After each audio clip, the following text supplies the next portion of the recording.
Tinubu Services Chiefs appoints Oluyede as Chief of Defense Staff. Lawyers allege threats as Showere re-arrested moments after bail.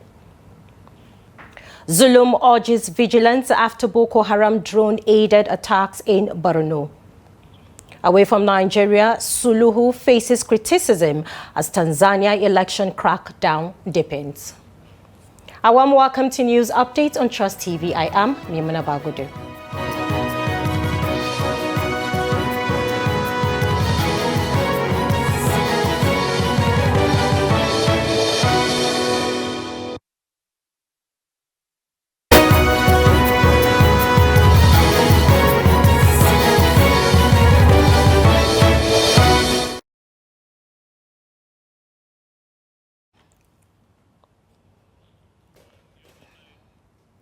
President Bola Tinubu has made changes in the hierarchy of the service chiefs in furtherance of the efforts of the federal government of Nigeria to strengthen the national security architecture. The president appointed General Olufemi Oluyede to replace General Christopher Musa as the new Chief of Defense Staff. The new Chief of Army Staff is Major General W. Shuaibu. Air Vice Marshal S.K. Aneke is Chief of Air Staff, while Rear Admiral I. Abbas is the new Chief of Naval Staff. Now, Chief of Defense Intelligence Major General E.A.P. Udendeye retains his position. In a statement signed by the Special Advisor to the President, Media and Public Communication, Sunday Diary, the President, Commander-in-Chief of the Armed Forces, expressed most profound appreciation to the outgoing Chief of Defense Staff, General Christopher Musa, and the other service chiefs for their patriotic service and dedicated leadership. The President charges the newly appointed service chiefs to justify the confidence reposed in them to further enhance the professionalism, vigilance and comradeship that define the armed forces of Nigeria. All appointments take immediate effect. Now, the Federal High Court in Abuja has adjourned the trial of the detained leader of the indigenous people of Biafra, Nnamdi Kanu, till Monday, October 27, to enable him to open his defense in the terrorism charges filed against him. Justice James Omotosho fixed a new date on Friday after Kanu informed the court that his formal legal team, led by former Attorney General of the Federation and Minister of Justice, Chief Kanu Agabi, had yet to release his case file to him. At the resumed hearing, Adeboyega Owomolo appeared for the federal government and reminded the court that the matter was fixed for Kanu to begin his defense as earlier directed. Kanu, who appeared in court with a bundle of documents, announced his appearance personally and told the judge that his dismissed legal team had refused to hand over his case file. He pleaded for an adjournment to allow him to retrieve and study the file to prepare adequately for his defense. Now, there was tension outside the Kuje Magistrate Court as police operatives allegedly assaulted and re-arrested activist Omoyele Sowore shortly after he was granted bail. Now, eyewitnesses said officers forcefully dragged Sowore into a waiting vehicle despite the court's decision to release him and 13 others on bail. The scene reportedly unfolded moments after the magistrate approved their bail conditions. Now, according to reports, the officers led by CSP Ilyasu Barrow, officer in charge of anti-vice under the DCCI DFCT command, allegedly punched the activist before whisking him away. Sowore said to have resisted attempts to take him without explanation, insisting on due process. They were arraigned on charges bordering on unlawful assembly and disturbance of public peace. The correctional officers moved some of the detainees back to Kuje prison, whereas Sowore was allowed to remain behind so as to fulfill his bail condition because his shorty was already on ground. While the shorty was fulfilling the bail condition, a policeman came around claiming that he has a remand order. Sowore was sitting under this pango tree here, claiming he has a remand order to detain Sowore. And Sowore was like, "Show me the order you have." He brought out a piece of paper, flashed it. Sowore said, "Wait, let me read it. Let me be sure it relates to me." The policeman squeezed the paper, put it in his pocket, and say Showore should move. Showore said he can't go anywhere unless he sees the remand order. While they were still talking, the next thing, all the policemen in the environment, more than 100 of them, came into this court compound, surrounded this mango tree where we were all sitting. And the next thing is, they grabbed Showore by the neck. Some were holding his shirt, some were holding his leg. You know, they were rough handling him. So I came in here. At that point, Showore was sitting right there, and with his lawyers and a few people, they were standing right behind. And you know, all of a sudden, some guy shows up with a white kaftan, and he had a white hat on, and another guy had a brown kaftan on, and he just said, "Oh, something like." I guess he had to cut some kind of remand order or something like that. And then they said, show us the order. The man had in his pocket. He said, no. First of all, he came, he said, no filming me here. Everybody shut your camera down. As he was talking, his militarized police were all over the place. He said, anybody film here, we'll arrest him. I think they took somebody in the back. I wasn't privy to that. But, you know, and then they said, show us the court order. He had the thing in his pocket. He's like, see, I'm here. The lawyer said, let us see what do you want to take him to? And all of a sudden, boom, they just bundled him, run him over this woman's table. Just so total thuggery. Because of the kind of chaotic way that the Nigerian police force conducted themselves in these premises today. So this is an abuse of the powers of the police. And then, it was not only Mr. Showore that was affected in this chaos that the police demonstrated here today. Lawyers were affected. Lawyers were injured. Lawyers were arrested. Ordinary Nigerians who wanted to capture the experience of what was happening today were arrested and bundled out of this place simply for videoing the situation with their phone. People who were trading were beaten and their goods were destroyed in this. Now, at least 11 suspected high-level members of several terrorist groups have been arrested by the International Criminal Police Organization, Interpol, in Nigeria. They were among the 83 suspects apprehended across 6 African countries in an operation code-named Operation Catalyst. Now, countries where arrests were made include Nigeria, Angola, Cameroon, Kenya, Namibia, and South Sudan. In a statement, Interpol revealed that the operation lasted 2 months and targeted terrorism financing and the illegal activity supporting it. It added that over 15,000 persons of interest and entities were looked into. The operation discovered $260 million in both fiat and virtual currencies and seized over $600. Now, the Borno State Governor, Professor Babagana Zulum, has called on affected communities attacked by Boko Haram insurgents to be vigilant and share intelligence information to secure agencies, to the security agencies. He stated this during a commiseration visit to the attacked communities of Amafa and Dikwa local governments, where more than 50 terrorists were killed and communities and military base destroyed. He noted that the coordinated attacks with the use of drones in a wake-up call for the Nigerian military to redouble its efforts and re-strategize operations against insurgency in the northeast region.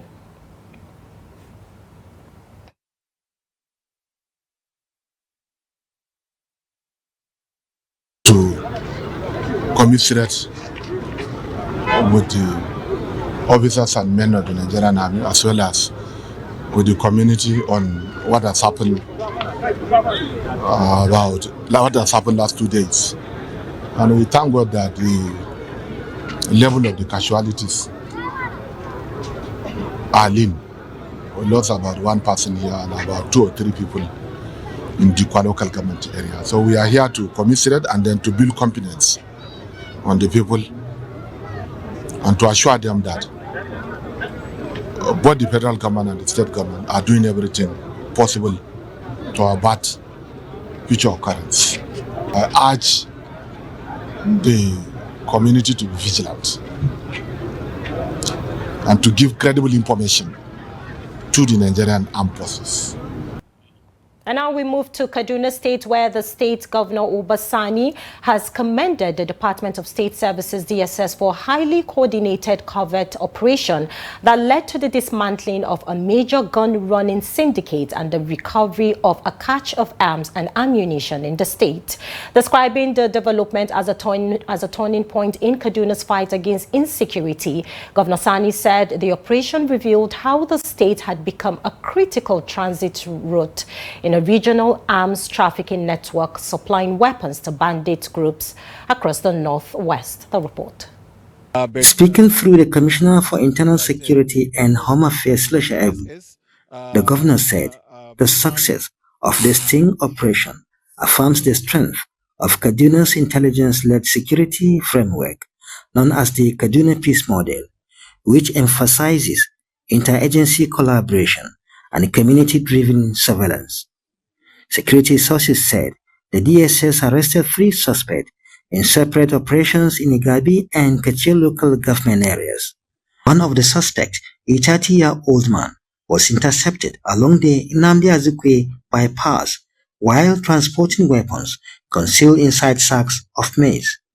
Recovered items included 2 AK-47 rifles, a PKT machine gun, 220 rounds of live ammunition, and 4 magazines. 2 other suspects, aged 44 and 38, were arrested on the Kaduna-Abuja Expressway with 3 AK-47 rifles, 3 magazines, and 69,050 naira hidden in their vehicle. Investigations revealed that the arms were destined for a notorious bandit network in Niger State, with Kaduna serving as a key logistics route. Certainly, there must be some bad eggs within the society and even outside the society who will want to rubbish the efforts of the government. Governor Sani praised the DSS for its professionalism and resilience, noting that the agency's intelligence-driven tactics are proving more effective than traditional force-based responses. He reiterated that under the Kaduna Peace Model, there will be no hiding place for bandits, arms traffickers, or their collaborators. The non-kinetic approach by the state government is plausible. It is something that is commendable. It's something that has been giving us results. The DG DSS has also been doing wonderfully well. I must commend his efforts. I must say that since his appointment, we have been having it so good in Kaduna State in particular. He also commended the synergy among all security agencies, crediting their cooperation with making Kaduna one of the most stable states in the region. He added that Governor Sani has remained consistent in supporting all security formations and that such teamwork is clearly yielding positive results. Bello Musa, Trust TV News, Kaduna. Now, amidst growing uncertainty and fear over renewed attacks on local communities of Katsina State, some concerned Nigerians have called on President Bola Ahmed Tinubu to immediately declare war against banditry to salvage the country from total collapse. The concerned Nigerians sense the imminent danger in the country should banditry be allowed to continue unabated, especially in northern Nigeria. And Trust TV's Abdullahi Ahmadi completes the report. In recent weeks, public debate has intensified over the ongoing peace agreements between communities and bandit groups across parts of Katsina State. Many residents have asked a troubling question that if the bandits have truly embraced peace, why do attacks still occur in some areas that were once peaceful? So these things are very, very disturbing. Unless the federal government comes to the rescue of Katsina State, we'll continue to have this problem. Peace pact is good because the farmers will get some relief. They'll go to their farms and remove whatever they have cultivated, whatever they have grown in their farms.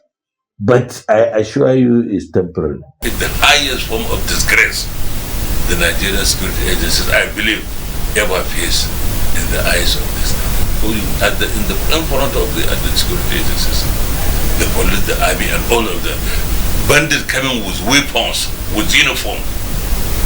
Banditry started in Katsina State with about 5 local government areas few years ago, but now escalated to over 20, destroying livelihoods, creating orphans and widows, and throwing the state into irreversible humanitarian crisis.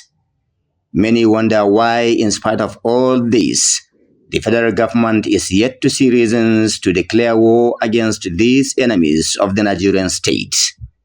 Residents are also saying the best time to declare full-scale war against bandits is now, after all efforts to have lasting peace across the northwest region have failed. If you negotiate with a bandit, ask him to surrender his weapon.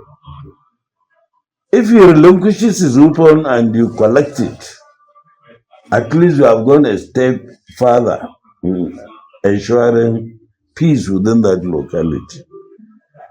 That is one. Secondly, the peace pact should not be limited to the bandits and the people alone. Let government come in. So honestly, the state government, I believe, is forced to go into this kind of, but it is doing it wrongly.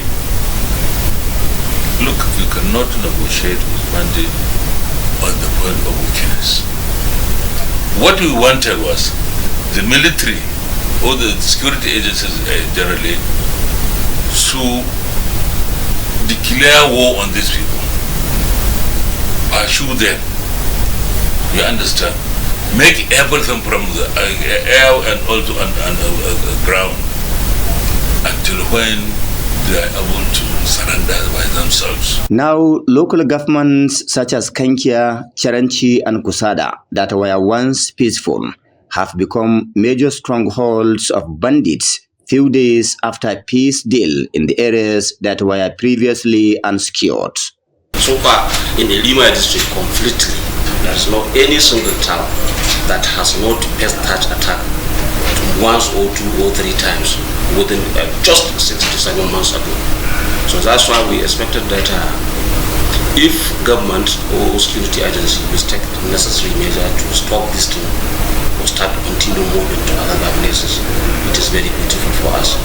We shall make a motion and we make a recommendation to send it to the executive form of government for them to take necessary measure to stop that kind of things. They however said confidence-building efforts must be expanded and intelligence gathering strengthened to isolate criminal elements still committed to violence.